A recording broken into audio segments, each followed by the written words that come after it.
Welcome to the basics of MySQL database administration on Linux. In this video, we're diving into essential MySQL tools and commands for anyone looking to become comfortable with database administration on a Linux environment. Whether you're setting up a new MySQL instance on Linux, managing users and security, or exploring powerful command line utilities, this tutorial has you covered. We'll start with the basics like setting up Linux on Windows and installing MySQL, and move through crucial admin skills, including securing your installation, executing SQL files, and even connecting remotely to manage your databases. From handling sample databases to leveraging powerful tools like MySQL Admin, MySQL Show, and MySQL Binlog, each section is designed to build your MySQL command line expertise. So if you're ready to master MySQL on Linux, let's get started and work on your database administration skills.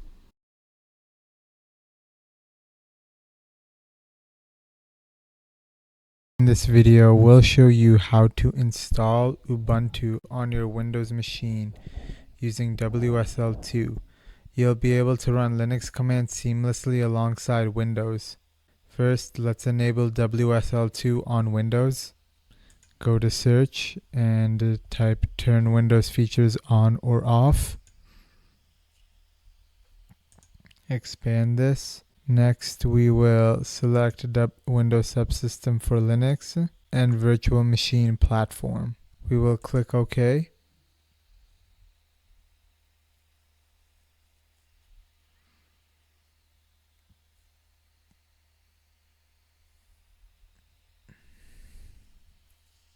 Windows is prompting us to restart our device, so we will restart now.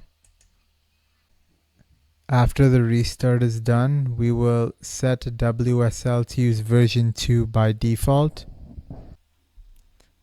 Then we will copy paste this command into the terminal. The operation was completed successfully. We can see our current distros by using the WSL-list command. There are no installed distributions, and as I mentioned, we can install them by visiting the Microsoft Store. Let us go. Once the Microsoft Store is open, we can search Ubuntu.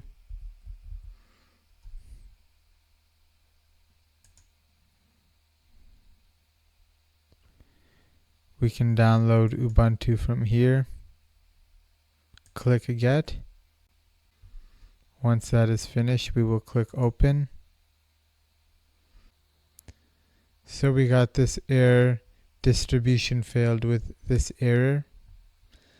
This is not a difficult error to fix. First, we will type WSL-update.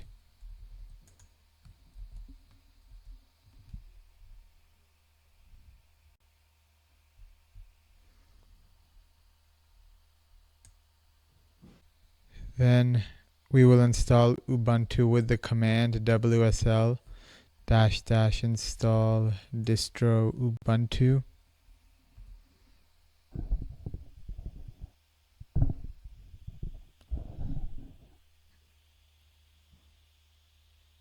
We will wait some moments for this to install.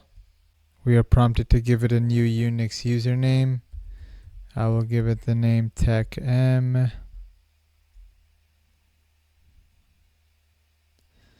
Next, we are prompted to give a password. Please remember these credentials, guys.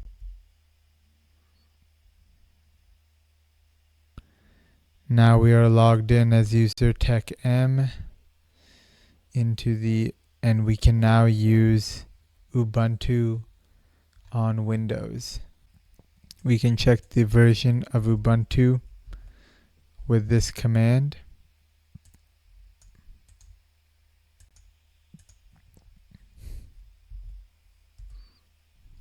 We can check the Linux kernel version with this command.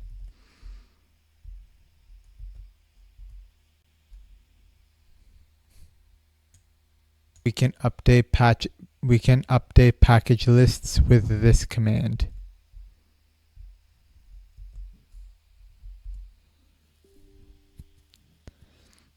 This is why you should remember your credentials in order to use the sudo command.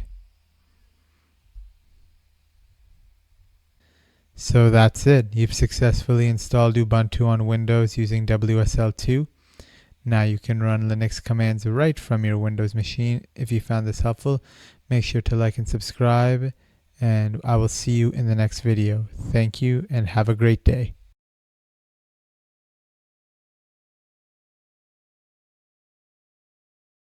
Hi guys, today I'm going to show you a step-by-step guide to installing MySQL Community Edition on Linux. I'm going to be hosting the Linux operating system on an EC2 instance from AWS. Let's get started. First, I'll open EC2. Actually, before you get started, you need to have a Windows subsystem for Linux working on your Windows device, or you need to be on a Mac. That's how I'm going to be proceeding with this. If you don't have that, I have a previous video showing you how to set that up. It's pretty simple. All you just search up is if you don't turn Windows features on or off. And then you just click the two boxes. You click Windows Subsystem for Linux and Virtual Machine Platform. Then it will prompt you to restart the device, and then that'll be all set up if you don't have it set up. First, I'll create a new instance. I will make a EC2 instance. It'll all be in the free tier. I'll call it demo. I'll browse more AMIs. I'm going to go with the Amazon Linux 2 AMI. This is the image that'll be installed onto our EC2 instance.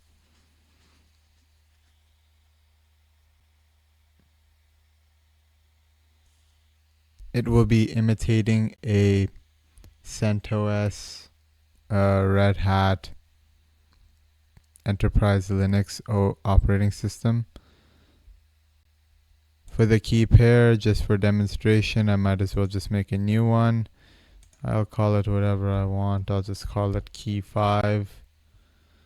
I'm going to SSH into this EC2 instance, so now it's in my downloads folder. Make sure you allow SSH traffic from anywhere. Otherwise, you won't be able to SSH into the VM. I might as well put 30 gigabytes. It stays in the free tier. Also, guys, keep in mind, I'm using T2 Micro, which is free tier eligible, so I won't be charged for this. That is all. We will launch the instance.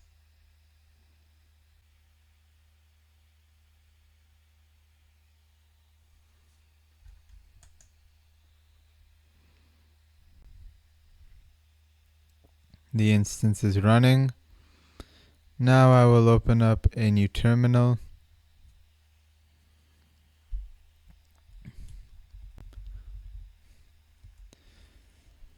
First, I will enter the Ubuntu system on Windows. So that's just WSL-D. Next, I downloaded that key. Key 5. I'm going to copy it into my Ubuntu file system so that I can SSH into the VM. I've already made a folder on this in this Ubuntu file system called key. So I'm going to copy it into this folder. So we just use the cp command. Then it's the source folder. So in order to access the Windows file system from our Ubuntu file system, we always have to use the mount because it's mounted onto the system. Mount C drive, users, techm, downloads, and then key5.pem. And we're going to, the destination will be in the home key directory. I got to do sudo. put the password. And there is key 5 right there. Next, let's go to the instructions so that we can SSH into my machine. Not instant state, we gotta connect. So we gotta do this change mode, because if the permissions are too open on your key, it's not considered secure. So we gotta do sudo in front of this. Okay, that's done. And then we SSH into it. Not you. Now we're going to SSH into it. So again, put sudo in front of it. Yes. And there we go. We are now in EC2. We are logged in as EC2 user at this IP. We can see more details about our VM if we run this cat, if we read more into this folder using the cat command. So as you can see, IDs like CentOS, Red Hat Enterprise, Linux, Fedora. So that's the OS we're going to be installing MySQL Community onto. I will provide all the commands for this so that it's super easy for you to follow along. First, we will download the MySQLite repository package using this command.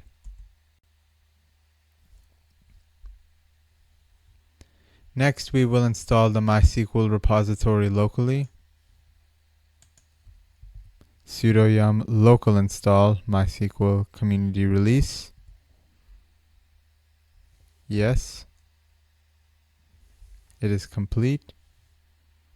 Next, we will import the public key for MySQL8.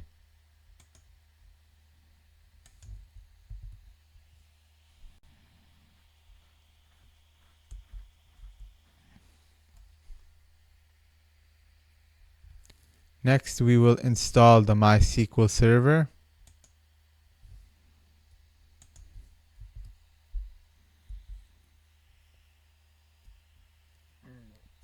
Yes.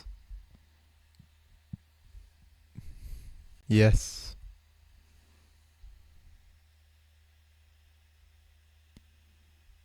Oh, we get this failing package because I made a mistake when I imported the public key.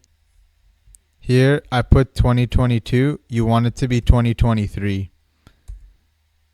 There. I'll make sure that this is correct in the commands that I will give to you so that you don't get this error. So once again, we'll have to install MySQL Server. But if you didn't get that error, you don't need to. Yes. As you can see, it's taking longer because it's actually able to install all the packages.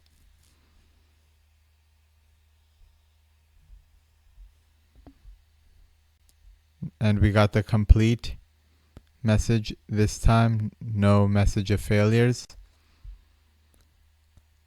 Next, we will enable the MySQL service to auto restart on reboot.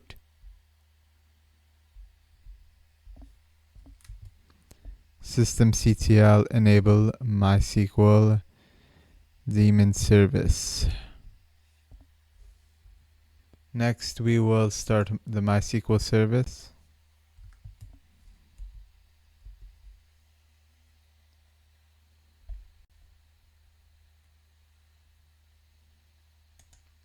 We can check the status of the MySQL service.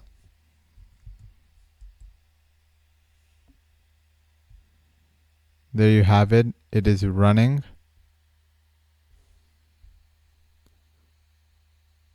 We can get the process ID of the MySQL service.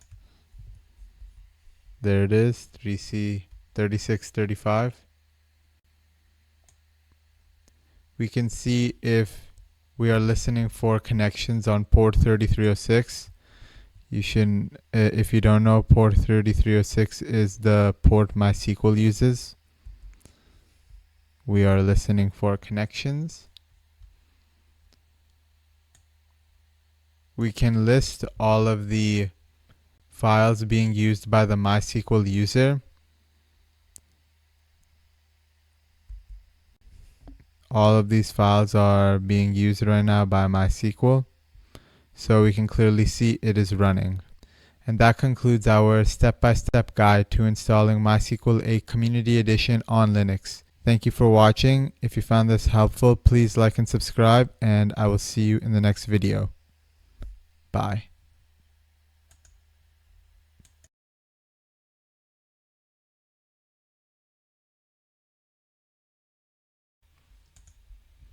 Now that we have MySQL installed, let's go ahead and secure our MySQL installation. First, we must access the root password. We can find it in this directory in this file. So this is the root password. It needs to get reset to whatever we decide. There is a script that there is an executable that we get called MySQL Secure Installation. We can use the which command to determine the path of this script. We will find it here. This second command provides information about the script's file type. We can see that it is a 64-bit executable file designed for GNU/Linux systems, which uses shared libraries and is optimized for performance by being stripped of unnecessary information. Next, we can run the MySQL Secure Installation script. Let's go ahead and we can run it with this sudo in front of it. We are being prompted to enter the current password for the root user. Copy it, paste it, enter. We are being prompted now to reset the password, set a new password. Make sure your password is complex enough, having special characters being long enough, and having numbers in it so that you don't run into any problems.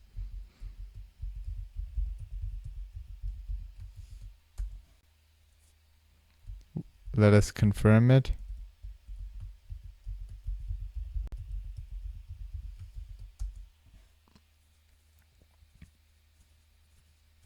We are being prompted if we want to change the password. Yes.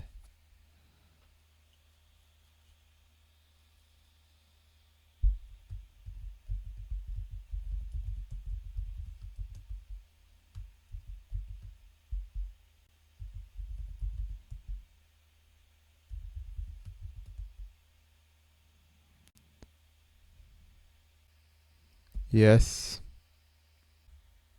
Yes. Do we want to remove anonymous users? Yes.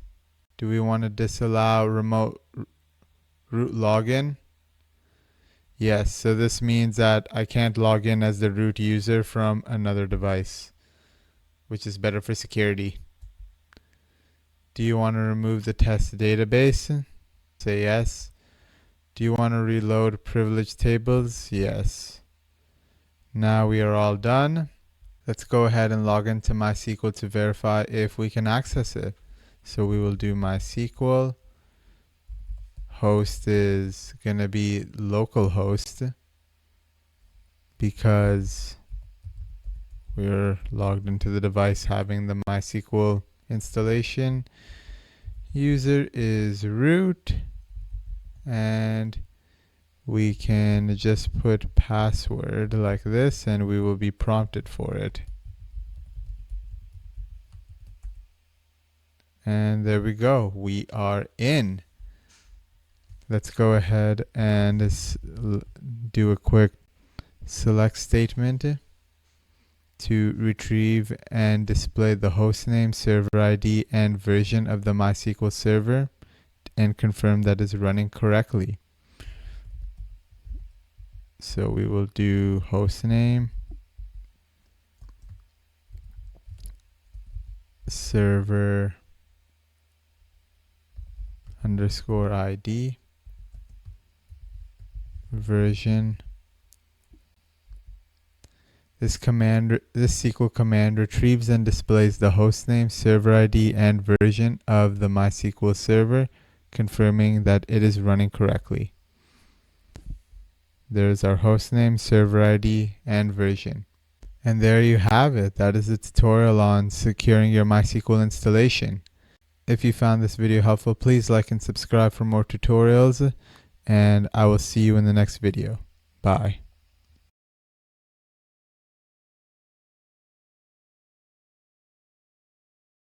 Let's start with MySQL Config Editor. The MySQL Config Editor is a tool designed to make secure login management easier by securely storing MySQL credentials like usernames and passwords in an encrypted login path file.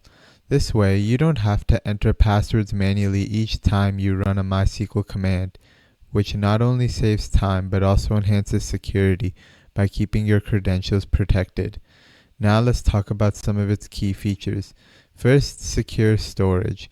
MySQL Config Editor stores your connection details, usernames, passwords, hostnames, and other settings in an encrypted format. This encryption means that sensitive data is kept safe from prying eyes. Next, it offers login paths. With login paths, you can store multiple sets of credentials, each for different MySQL servers or user roles.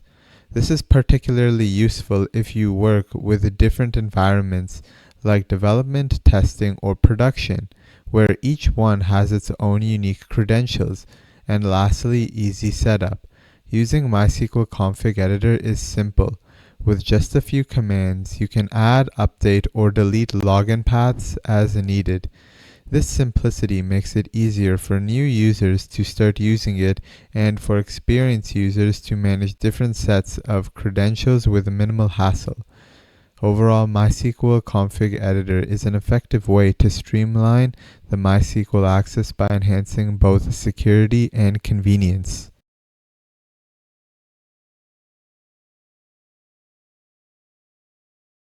Let's demo the MySQL Config Editor. This command adds a new login path called client, setting the host to localhost and the user to root. When we run it, we'll be prompted to securely enter the password for this login path.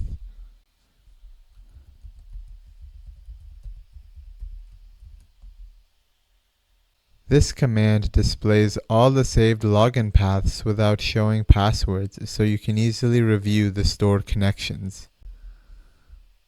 We see the login path we just made a moment ago for the root user, client, user root, under localhost. We can remove a specific login path with the MySQL Config Editor, and using the remove option, we specify the client login path here. And if we go ahead and print all, we see nothing shows up. We can add it again using the same command we used earlier here. We will enter the password.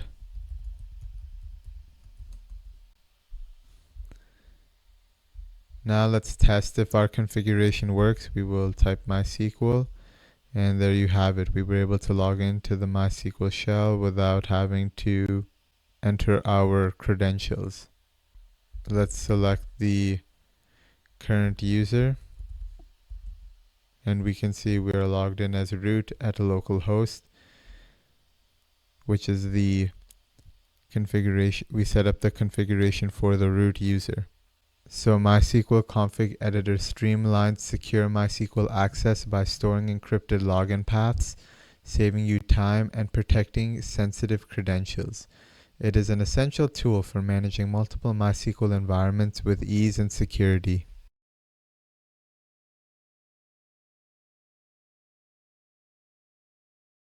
Next, let's look at the MySQL Admin tool, a powerful command line tool for MySQL Server administration.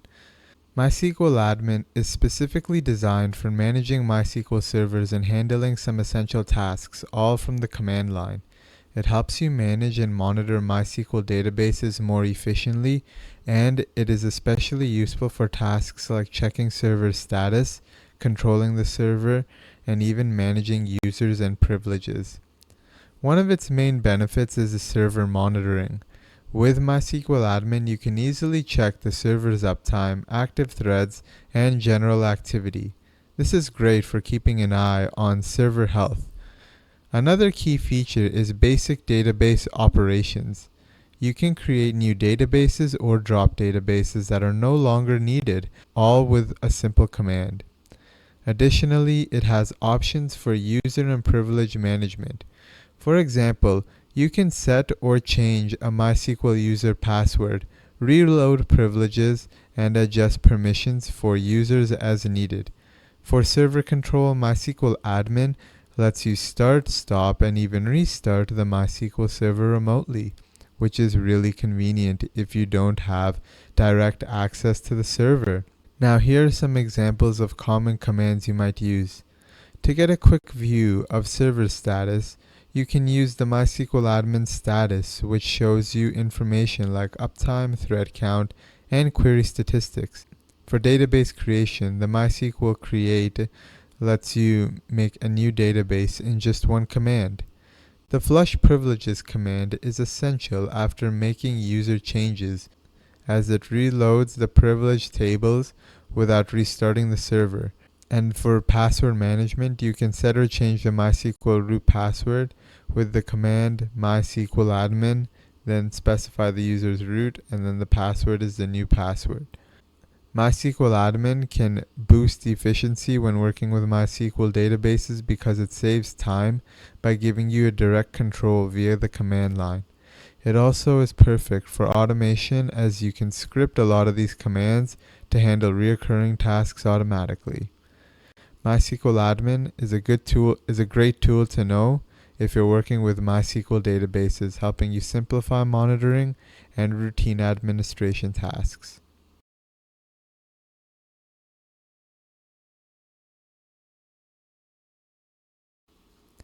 This command displays the current status of the server, including uptime, threads, and queries. So we'll be able to check how long the server has been running and get an overview of its current activity. This helps us assess server health. We are prompted to enter the password for the root user. And there we can see the uptime, threads, slow queries, get a current overview of the server activity on the server, and assess the server health. We can also do MySQL admin ping. This is a quick way to see if the server is alive and if it is up and running. If somebody asks if there's something wrong with the server, you can run this command to quickly verify that it is running. This next command shows all server configuration variables. We can see detailed configuration settings, which is useful for troubleshooting and ensuring the server is set up correctly. We see the table variable name and value. All of the server configuration variables are listed here, and we can verify the configuration of the server using this command. We can use this command to create a new database named testdb. We can verify our database got created by entering the MySQL prompt and using the show databases command. There's our testdb. This MySQL extended status command provides us detailed server status, which is useful for monitoring. This command gives us a deeper insight into the server's activities, which is particularly helpful for performance monitoring. This command reloads the privilege tables after changes are made. After modifying user permissions, we need to reload the privilege tables, and this command allows us to do that seamlessly. We can also use MySQL admin to shut down the SQL server. This command is useful during maintenance or when a restart is necessary. We can verify that it is shut down using the ping command. it is not able to connect, or using the status command. We can restart the MySQL server. This command right here will restart the MySQL server after it has been stopped. Now MySQL is running again and ready for use. We can quickly get the status, and we can see it is uptime has been for 10 seconds, so you can clearly see it just got restarted, and now it is running smoothly after the restart. So to summarize, we started by checking the server status and viewing configuration variables. We created a new database and explored server status in more detail. We managed the user privileges and demonstrated how to shut down the server, and finally restarted it to ensure it is running properly again. Using MySQL Admin simplifies many administrative tasks and is a powerful tool for managing your MySQL server effectively. Thank you for watching, and I'll see you in the next part.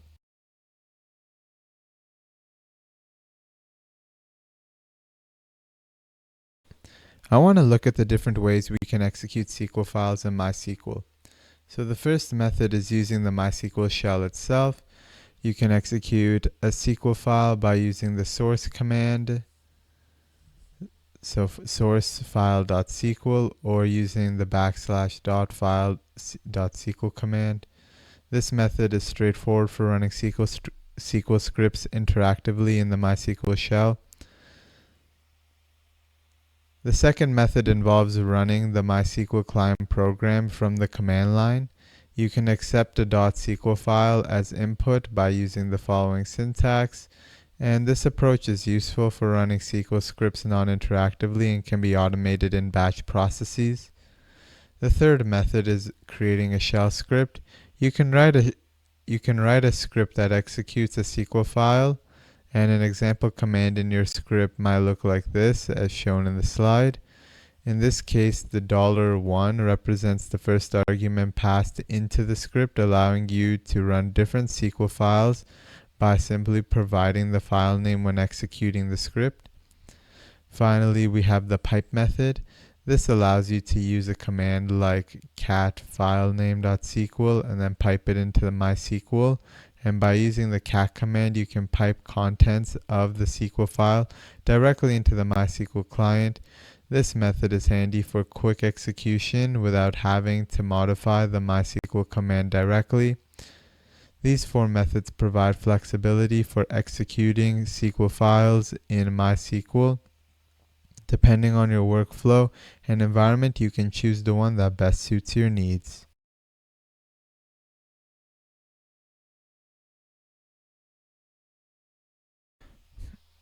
Okay, let's look at executing .sql files in MySQL Server. So first of all, I just wrote this very simple SQL code which just creates a table called staff. It has one column named ID. We auto increment, and it's the primary key. It's an integer. Name is varchar 100 and cannot be null. Third column is position. Fourth column is hire date. And these are the data types and whether or not they can be null. So let's go ahead and go into our shell, and we'll just create a new file called staff.sql. Now we're in the text editor. Hit I on your keyboard to enter insert mode. Then we're going to copy and paste all of this. There it is. Hit escape. Hit shift : write and quit. And now if we do ls, we have our staff.sql file, and if we take a look at what's written in there, it's exactly what we copy and pasted. Now let's look at the different ways we can execute this file. So the first way is we can enter the MySQL shell, and we can select our database. So we will use the test DB that we created earlier, and we can show tables. There's no tables, so we can use the source command. And now if we show tables once more, the staff table got made. Let's drop it.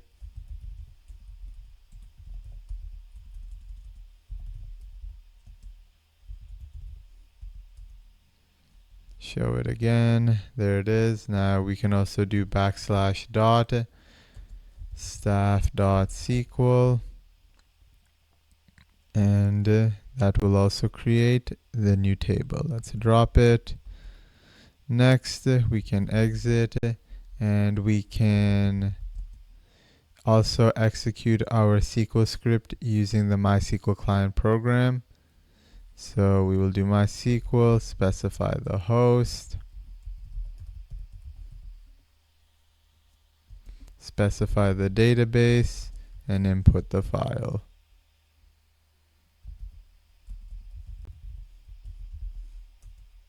And if we go into MySQL and we use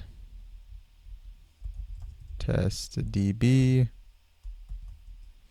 and show tables, we have the staff table. Oh, I need to drop it.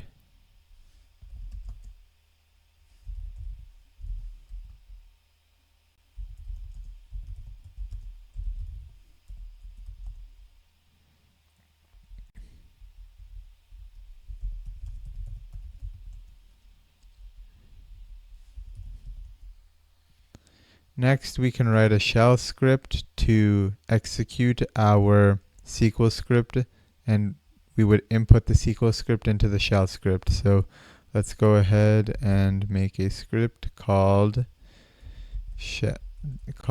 execute SQL.sh.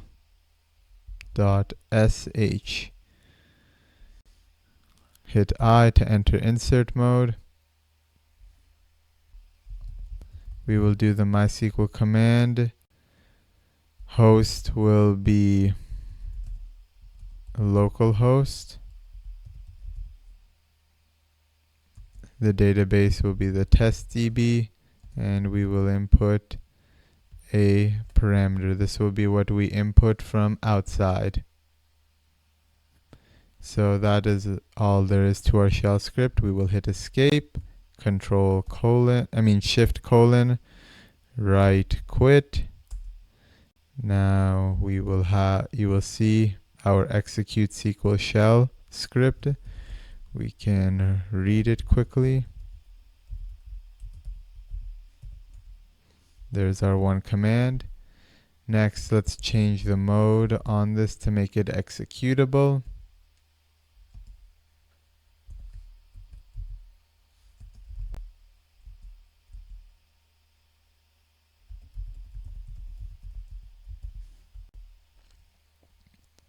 Next, let's go ahead and execute our script and input our SQL script into the shell script. So we will do execute.sh, execute SQL.sh, and we want to execute staff.sql.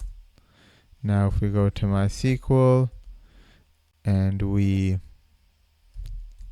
use the testdb and show tables,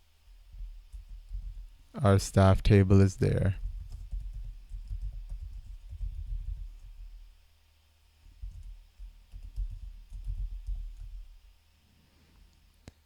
Finally, we can use the pipe method to create a table. So we will do cat staff.sql and pipe that into the MySQL command. This is localhost and testdb. And if we go one last time into the MySQL prompt, we can see that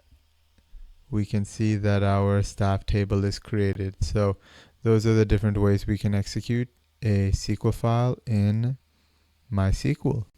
Thank you for watching, and I will see you in the next part.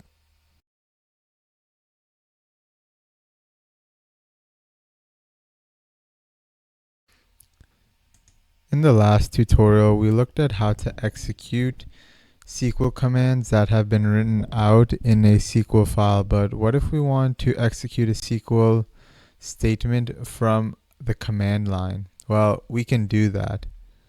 So we can do Mysql, and then typically you'd have the host, user, password, but I can put it here for now, but we don't need to because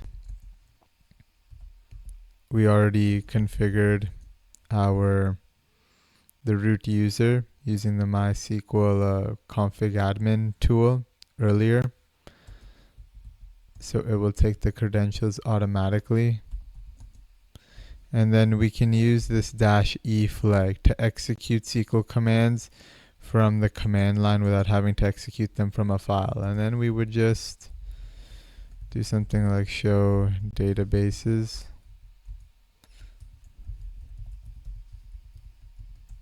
So we're able to execute and see all our databases. We can do a different command. Instead of show databases, we can select the host name and the time. Because I specified the password, it'll ask for it. So we can execute from anywhere the SQL commands. So let's also see how we can remotely query this server. So we're going to need to do a couple steps. I thought we can look at how we can query it from my local machine. So I'll open up, I'll go into Ubuntu. So now I'm on my local machine. This is the EC2 instance I have spun up in the cloud. So we got to do a couple things if we're going to be able to remotely query our MySQL server. We're going to go to instances, go to the instance that I am showing you. So first we need to go to security and add an inbound rule to allow queries on port 3306 because that's the port MySQL listens on. Otherwise it won't work. Let me just check. Okay. Edit inbound rules. We're going to just add the rule 3306 from any IP, or you can just select yours if you wish. I'm going to make it easier for myself. So there, now if we check the rules, 3306, we can query. So that's the step one. So I went to EC2, you have your instances, you know all this, and just add the rule. It's pretty straightforward. And there it is. So the next step is if we go to our EC2 instance, let's go to MySQL. And if you remember, when we downloaded MySQL, we configured the root user in a particular way. Let's do this select.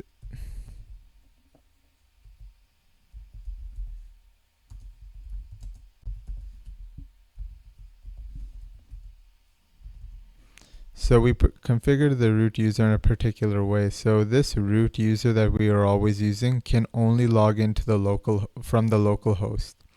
So this root user, if I try to do a query using the root user remotely, it'll throw an error because it'll get denied because the root user can only be used from the local host, not from any machine possible. So we got to change the permissions to make it any machine possible if we want to do this.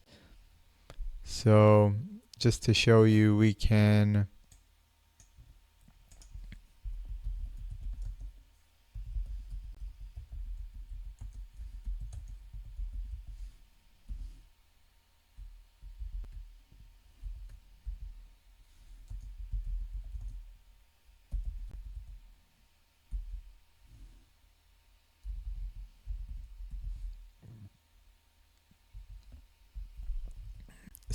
execute this command, which will change the host value from localhost to the wildcard character, which means I'll be able to log in as the root user from any host.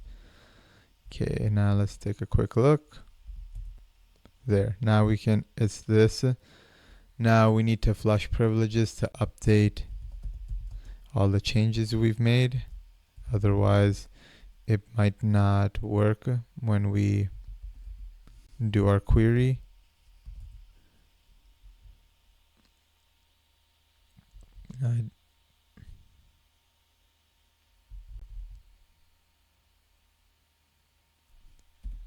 Make sure you spell it correctly.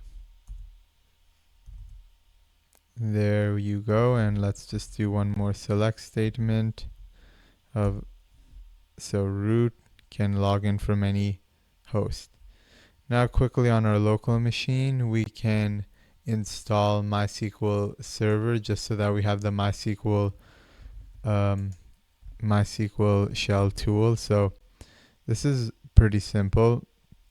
The main command is sudo install MySQL Server 8.0. We got to give the root user password. I already have it, that's why it's short. For you, it'll probably be a bunch more things being installed and outputs being showed. So now from my local machine, this is me at my laptop, I will now query our remote MySQL server. You're gonna see now. So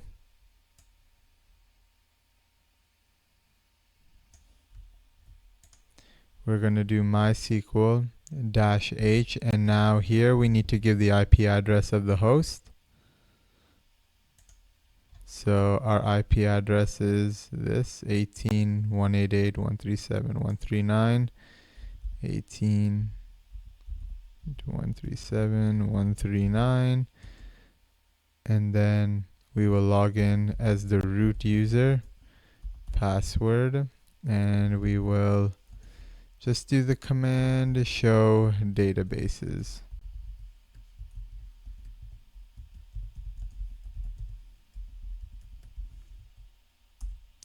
Enter the root user password, and there we were able to query our server remotely.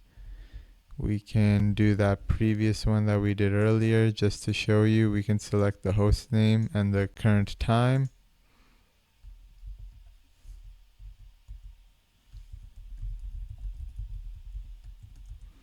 And there, now we can see which host we're querying and the time right now. So 172.30.196, 172.30.196. So that's how you can query the SQL Server from the command line using the -e flag, and also remotely query your server. Thank you for watching, and I'll see you in the next part.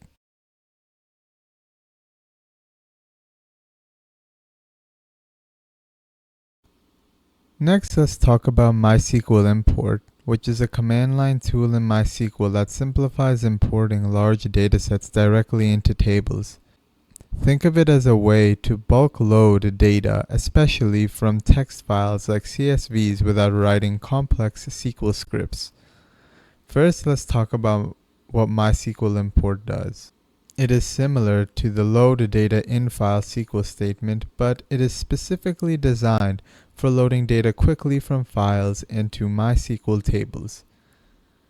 Here we can see the basic syntax for the command. You type MySQL import and add any options you need. Specify the database name and then the name of the file you are importing. It is important to note that the file name must match the table name in your database. For example, if you have a table named data, the file should be named data.csv or data.txt. MySQL Import has several useful options that let us handle different file formats. Here are a few key ones. The fields terminated by lets you define what separates each field or column in your file. Commas are common in CSVs, but this can vary. The lines terminated by specifies how each line ends, which is helpful when dealing with files from different operating systems. The ignore lines skips a specific number of lines at the beginning of the file, which is useful for skipping headers. There are also options like delete, which will clear the table before loading data, and replace or ignore for handling duplicates. Replace will update existing rows with new data if there are duplicates, while ignore will skip any duplicate records. As for use cases, MySQL import is perfect when you need to do an initial population of data or when you are working with ETL processes where you need to load data regularly. A couple of things to keep in mind is to make sure your file and table names match, as this is required. It is also important to use, replace, and delete cautiously as they modify existing data in your tables.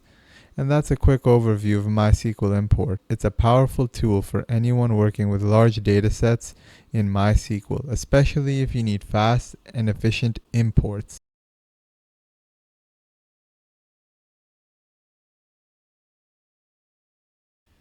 Okay guys, let's go ahead and see the MySQL import command line utility in action and demo it. So here I have just some simple data. So we're going to go into our instance and we're going to create a new file. Let me just see that I didn't already make it. Okay. We're going to create a new file called staff.txt. Press I to enter insert mode. And we're going to just copy our data. It is comma delimited.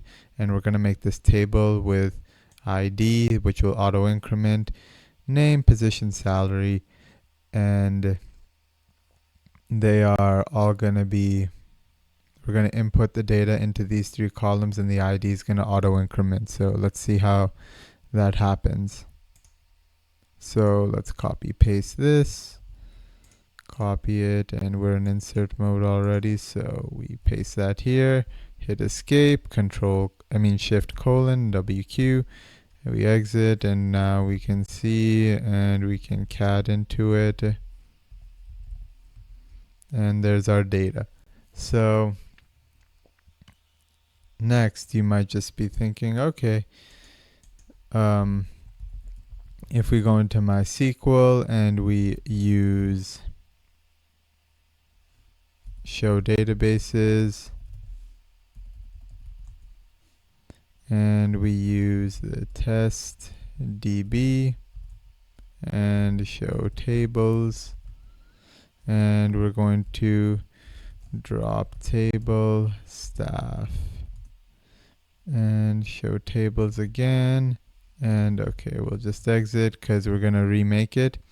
But I'm just going to encounter some errors on purpose just so that we can see all the different parts of doing this MySQL import correctly, because there are couple different parts to this. So here I have the MySQL import command. We specify its localhost. I'm just going to do this for the first time, but we already configured our credentials, so next time I don't need to, but you specify the user and password that you're running it under, and we tell the delimiter is a comma. So if you remember, so all the different data is separated with a comma, so you can specify that here. It'll go into the test DB and staff.txt. So let's see what happens when we hit enter here. It'll prompt us for our password. And we get this loading local data is disabled. It must be enabled on both client and server. So we can easily fix this error by going into MySQL.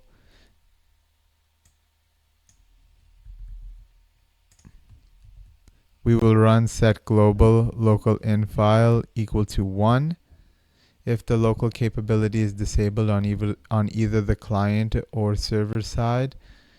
When a client attempts to load data, it will give that error. So doing this command will fix that.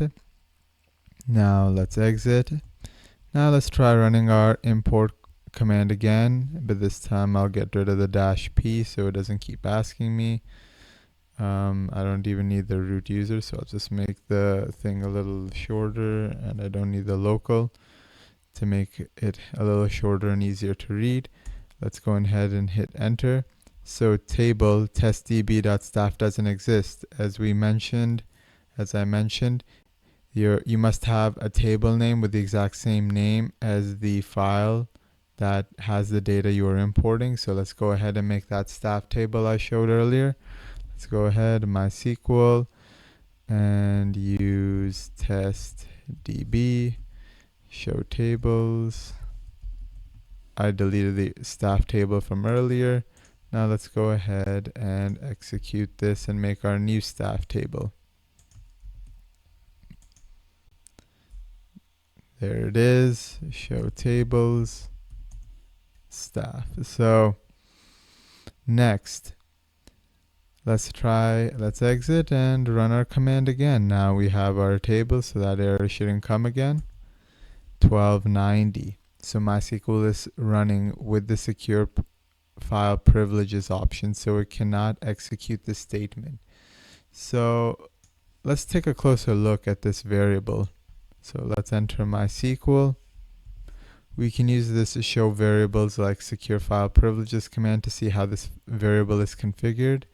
So we see that the secure file privileges is set to this file path. So this means that our input data files must be in this path in order for MySQL to be able to import the data using the MySQL import command. So we need to move our staff.txt file that we made into this directory. So let's exit. We will use this command sudo and the move command. We're moving staff.txt to this file path as specified here. So let's go ahead and hit enter. That is done successfully. Now let's take a look at that. Let's take a look into this directory so we can see our staff.txt is there, but the owner of the file is EC2 user. We want to change this to be the MySQL user so that it has all the privileges to do the import. So we can do that we can use the change owner command in order to change the owner from EC2 user, which is me, to the MySQL user, which is used by the MySQL service to run the MySQL on this machine. So we will run this command, change user, and then the path of as specified in the variable, and the staff.txt. Let's take a second look to see that the change owner command works successfully. Now the MySQL user is the owner of that file. Now one last time, let's go ahead and try the MySQL import. And when we try it this time, we need to specify the staff.txt in the new directory. So var lib MySQL -files,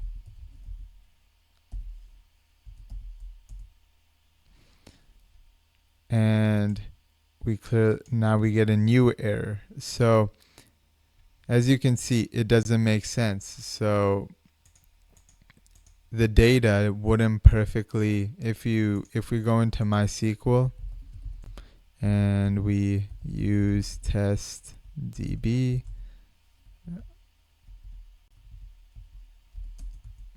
and we describe staff. So we're trying to insert these three into these four. So it basically is throwing an error like, hey, I can't insert, this is an integer and it's supposed to auto increment. How can I insert this name value into an integer column? So that's basically what that error means. So MySQL import allows us to have another option where we specify the columns that we are inserting into of the table. So we'll use the columns option and we'll just set that to name, position, and salary, because this is the name, this is the position, and this is the salary. So let's go ahead and hit enter, and we see a successful insertion message. 3 records got inserted. Let's go ahead and take a look at it.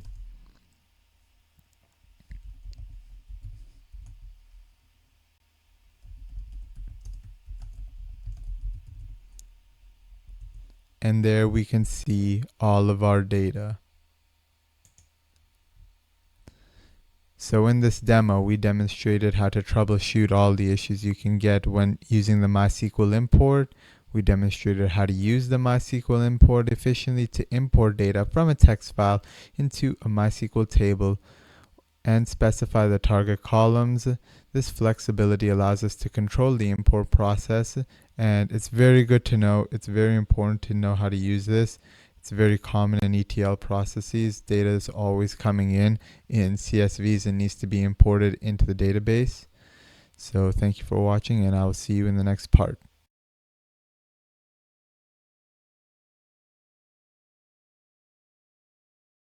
I want to take this time to look at the MySQL show command line utility. This tool helps you quickly display information about your databases, tables, and columns without needing to write complex SQL queries. MySQL Show is essentially a metadata inspection tool. It allows you to gather important details about your databases and their structures, making it a great asset for both database administrators and developers. Using MySQL Show is straightforward. The basic syntax is as follows. We write MySQL Show, then specify our options, the database, and the table and the column name. You can use this command in several ways.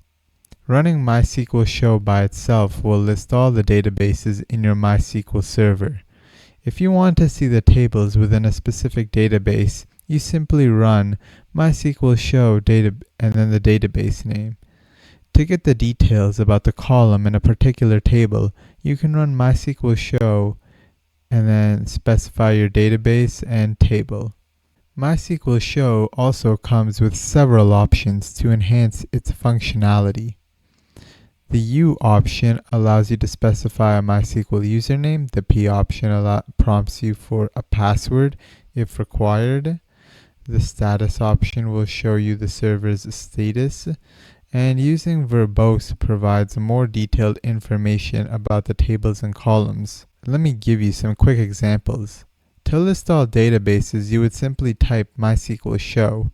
To view tables in a database named My Database, you would type MySQL Show and then My Database, and then My Database. If you want to see columns and their types in a table named My Table, you would use MySQL Show and then My Database and My Table. MySQL Show is especially useful for quickly checking the structure of a database or a table.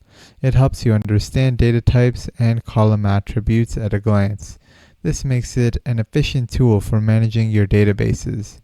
As you can see, MySQL Show is a powerful and user-friendly tool that provides immediate access to your MySQL database structure and schema information. It can significantly enhance your productivity by simplifying the process of metadata inspections.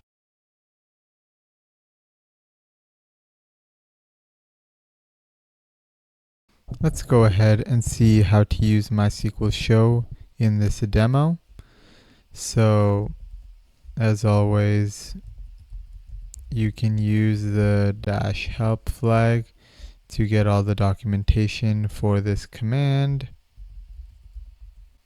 Typing MySQL Show will get a list of all the databases in our server. We can write MySQL Show and then our database to get all the tables within the database that we specify. Then we can specify the tables, and this will give all the metadata about the columns within that table. So if I zoom out, you can see a little more clearly what that looks like. We can see ID, its constraints, its collation. If it's a primary key, its privileges. We can check the status of our test DB, and this command will provide some performance and operational metrics which can be useful for monitoring the health of the database. So once again, if I zoom out some more, perhaps you can see more clearly like this. We can see some performance and operational metrics of our database. MySQL Show is great and convenient for quickly accessing database information. It helps us easily understand the structure and attributes of the databases without having to write any SQL queries. Thank you for watching, and I'll see you in the next part.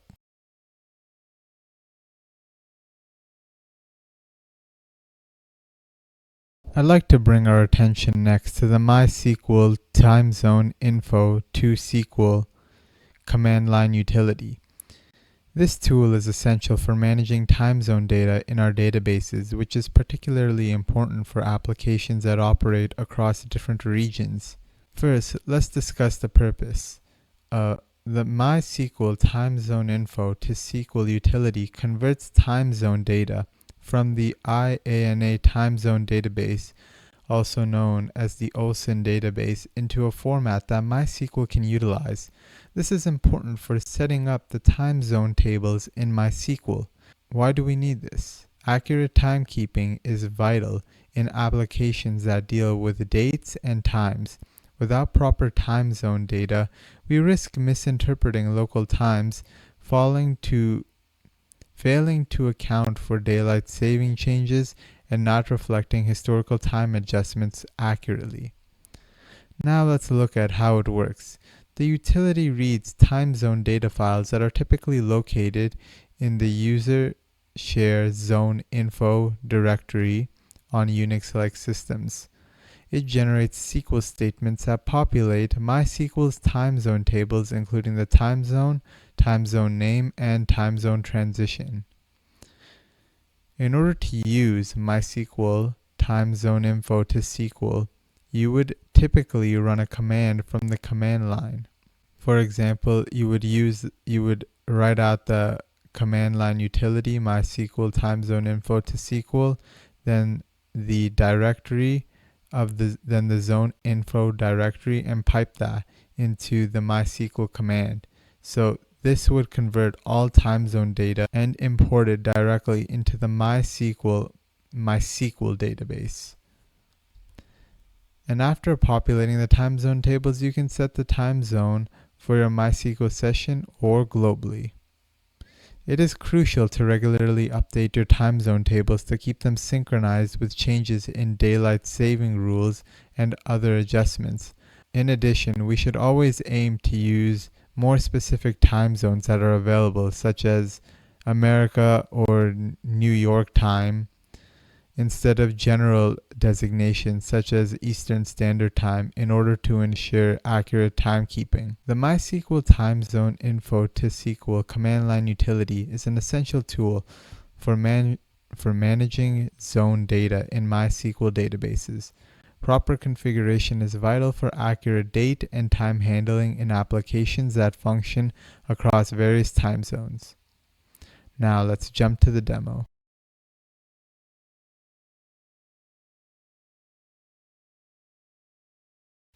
Before we get started with looking at MySQL, I want us to take a look at what is inside this folder. So if we use ls, we can see all these country names. So this folder contains time zone data files that allow the system to correctly interpret local times across different regions worldwide. Each file specifies time zone rules, including offsets and daylight saving changes for various global locations. With this command, we'll use the time zone info to SQL to load all this time zone data into MySQL. We will prompt for the username and password, even though it is already set up. We will enter our password, A couple files were unable to load. Now we can log into Mysql and verify the data load. So if we go to Mysql and we use Mysql, show tables, we get a long list of tables, but we are particularly interested in these ones at the bottom. We can get a count star for these tables. It seems the data did not get loaded. So we can exit quickly and run our command again.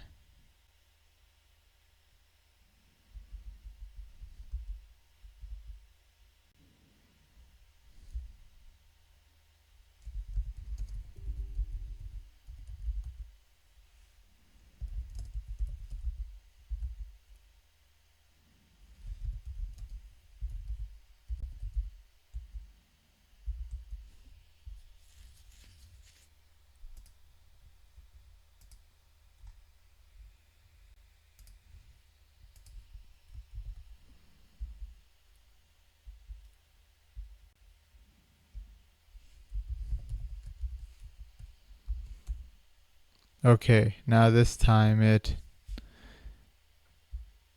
looks like the second time I loaded all of the data and it didn't get loaded the first time. So now we can see we have data in there, and the first time we saw we did not have data in there.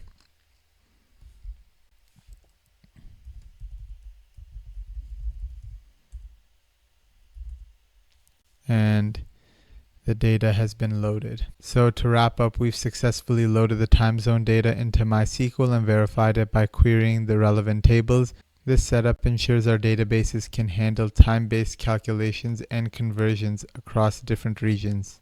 Thank you for watching, and I will see you in the next part.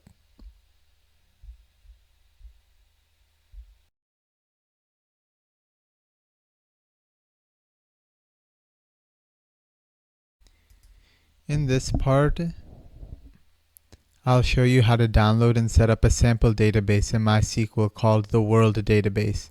This sample database is great for learning and testing queries with real-world data, including countries, cities, and languages. The first step is to download the sample database as a zip file. I will use wget to download it directly from the Mysql documentation website. So here's the command and here's the link. Next, let's unzip the file. This will extract the contents, which will include the world.sql file that we'll use to create the database. I use the unzip command and will unzip the zip file we just downloaded. Now, if I use ls, we can see that we have a new directory called worlddb. Let us change directory to this new one, and let's see what's in here, and we can see our world.sql file. So now that we have the SQL file, we need to run it to create the database in Mysql. This command, mysql, and then the less than sign into world.sql will read the SQL statements in world.sql and run them to create the world database along with its tables and data. Now let's confirm that the database was created successfully. Let's log into Mysql. First we'll show databases. And we can see world is there. We can use world. And we can show the tables. We have this 3 tables: city, country, and country language. Let's select star from country, but we will limit it to 5 rows. And if I zoom out, you can see they have all that country data. So the query returns some rows, which means the data was successfully loaded. And that's it. We've downloaded, unzipped, and set up a Mysql sample world database. Now you can start running your own queries and exploring the data. Thank you for watching, and I will see you in the next part.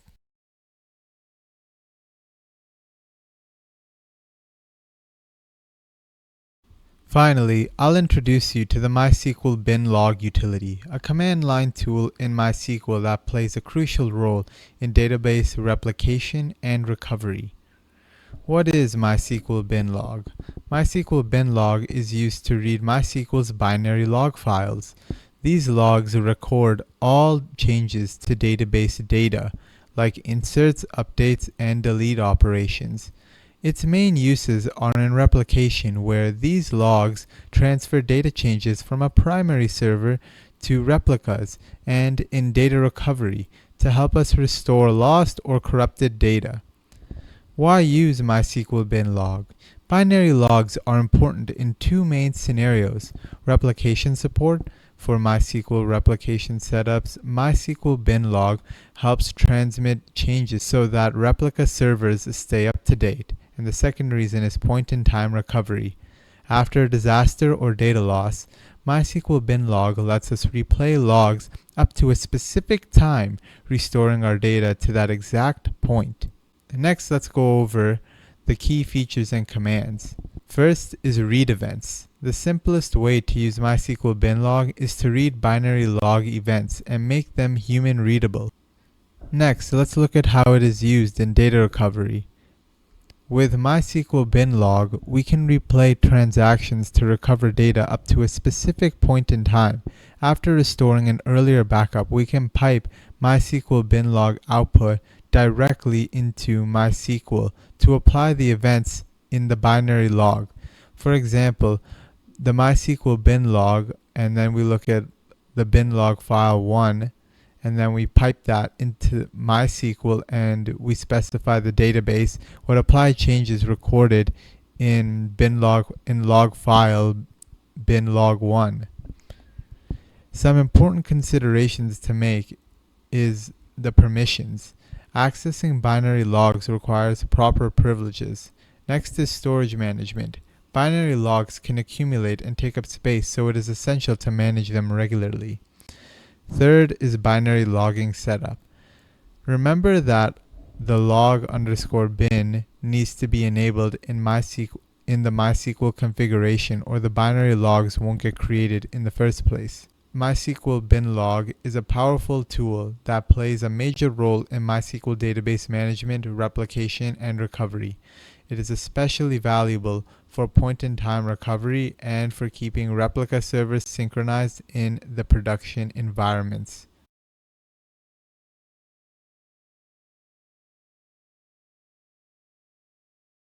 In this demo, we're going to drop our database and we're going to find that our drop statement within the binary log files.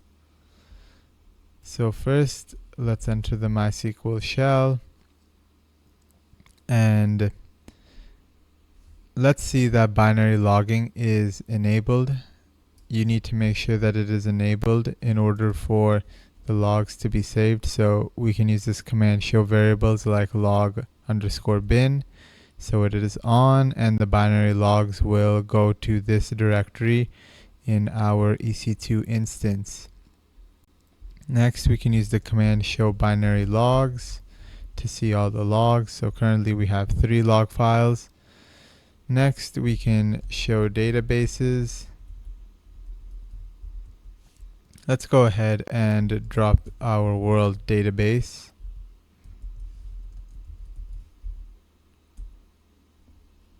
Next, let's show binary logs once more. So this drop database statement that we executed we should be able to find it in this binary log file. Let's confirm the drop by showing databases once more. We don't see it. Let's exit. Next, let's take the contents of this binary log file number 3 and input them into a new file called events.log.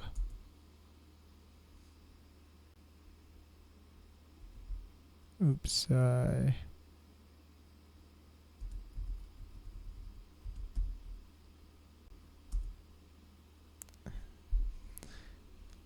let's see. There's our events.log file. Next, let's look through this file and look for the word drop within it.